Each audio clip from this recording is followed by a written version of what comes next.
Hi guys, this was embarrassing but not surprising. Nadine Dorries, who is still a Tory MP, has her own show on Talk TV, where she interviews guests, including fellow Conservative MPs. She famously had her former boss and crush Boris Johnson on, but this time she has found a way to work the former Prime Minister into a story on corruption within politics. Last week, the Conservative MP Scott Benton lost the whip following an investigation into paid lobbying.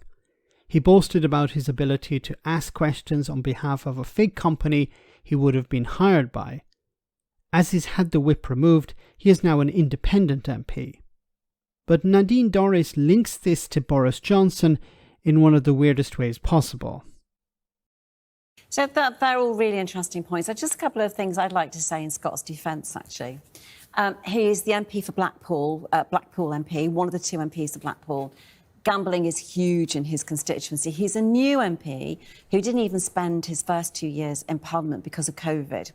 And I think there is probably a bit of naivety and a bit of ignorance. And I know what I'm about to say sounds huge conspiracy theory stuff, and I'm not a conspiracy theory. I absolutely avoid the conspiracy theory narrative.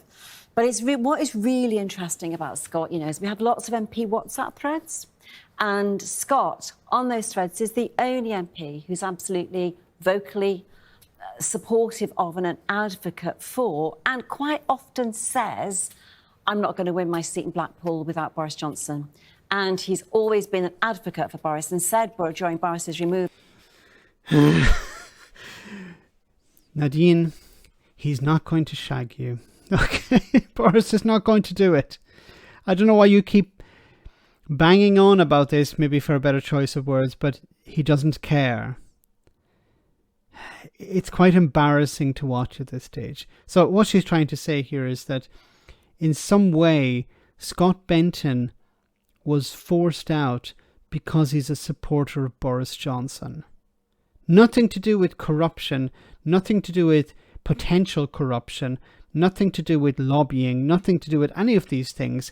He was forced out by some shadowy group within the Conservative Party because of his support for Boris Johnson. I know she wants to get him back into number 10. Maybe she wants to be put back into the cabinet. But bloody hell, give it a rest. It's embarrassing. It's pathetic at this stage.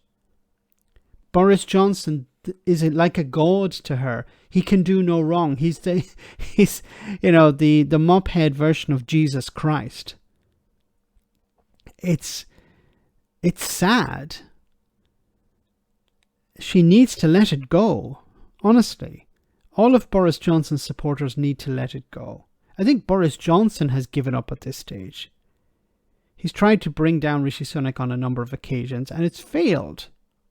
And his supporters, I don't think Boris Johnson believes this, but his supporters are still clinging on to that little thread of hope that Sunak will mess up and then Boris will ride in and save the day. And he'll be Prime Minister again, and then everything will go back to the way things were before. Let me know in the comment section, guys, what you think about all of this.